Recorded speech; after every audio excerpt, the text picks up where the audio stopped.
He is joining us from Doha. Bernard. Laura, thanks very much. Yes, I managed to get hold of Majed al-Ansari, the Qatari Foreign Ministry spokesman, just to give us a bit more detail about this evening's, about the ceasefire. Majed, thanks very much for talking to us. First of all, it took a long time to get here. What changed the dynamic? Well, I mean, it's been more than 410 days since the end of the first pause, and we have been working tirelessly with our partners in Egypt and the United States to make sure that we get to this point of a sustainable deal, which will begin as stated on Sunday. Obviously, the work in tandem of both administrations, incoming and outgoing administrations in the United States, was very beneficial and helpful.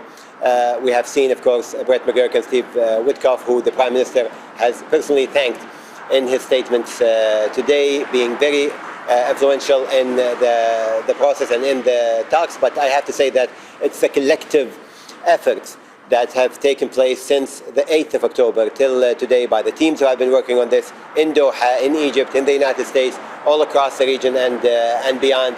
It's the collective effort of all of these individuals, institutions and states that made us get to this point.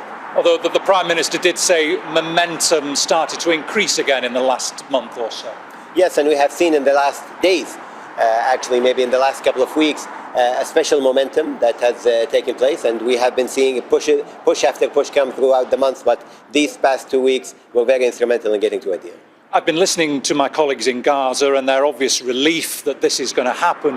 Why until Sunday? Why not straight away with the ceasefire? Well, both parties agreed on the timeline according to a lot of details of the agreements that have to do with preparation for the ceasefire, and let's be thankful that the agreement was reached. And while we hope that these 3 days don't include any more death and destruction in Gaza, we are looking forward to the beginning of the deal and our role as monitors in this deal. One of the big concerns we understand has been that this will be monitored, that this will be observed by the Israelis, particularly in terms of how they conduct themselves in the next 60 days. How sure are you, confident are you that this ceasefire can hold?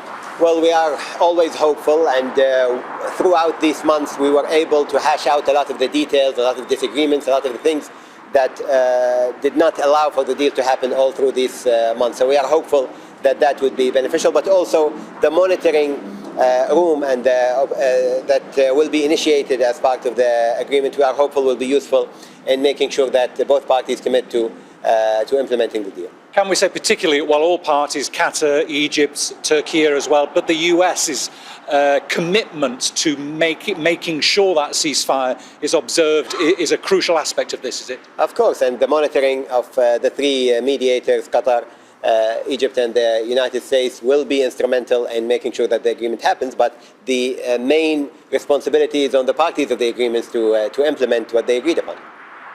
Looking forward to phase 2, this was challenging to get to phase 1. What are the challenges as you work through this phase 1 of this ceasefire to get to phase 2? Well, there are so many challenges, but obviously it's the implementation, the commitment to the implementation, the fact that we are in an effective war zone in Gaza, the death and destruction and the toll of this war on the people of Gaza and the region as a whole. But we are hopeful that through working together with our partners in the region and beyond, we will be able to push for aid to get into Gaza and for the elevation of a lot of the hardship that is taking place there right now.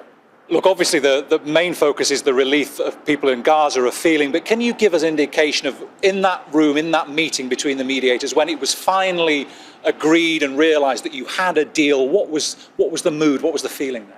Well, I can tell you that until the very last minute, when the Prime Minister came down to give his statements, we were working on the details and on getting the final approvals from both sides. So I don't think anybody had time to celebrate between finishing the last minute of negotiations and announcing the deal taking place. And we have very little now time to celebrate as we move into the next phase of the efforts by the teams who are working on this here and in the region and beyond. But we are we're very hopeful to see the children of Gaza looking up into the sky in hope rather than in fear.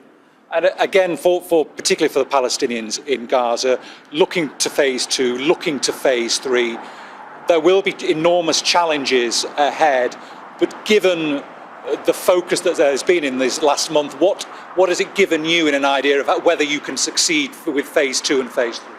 Well, I mean, as I said, it depends on the commitment of both sides. It depends on how this phase goes. But we are very hopeful, and we will push with the other monitors and mediators and the international community for the negotiations to be done in good faith and to succeed before within the timelines assigned. But it all depends on the commitments of all parties and the push of the international community for this to happen. All right, Majed, al-Ansari, thank you very much for your time. The best of luck and congratulations on reaching this ceasefire agreement.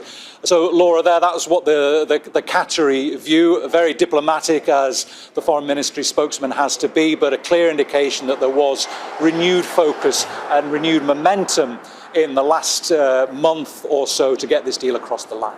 Very interesting to hear from him the process of the negotiations as well, Bernard, that they went right up to the point before a deal was announced. That's Bernard Smith bringing us more from Doha. Thanks, Bernard.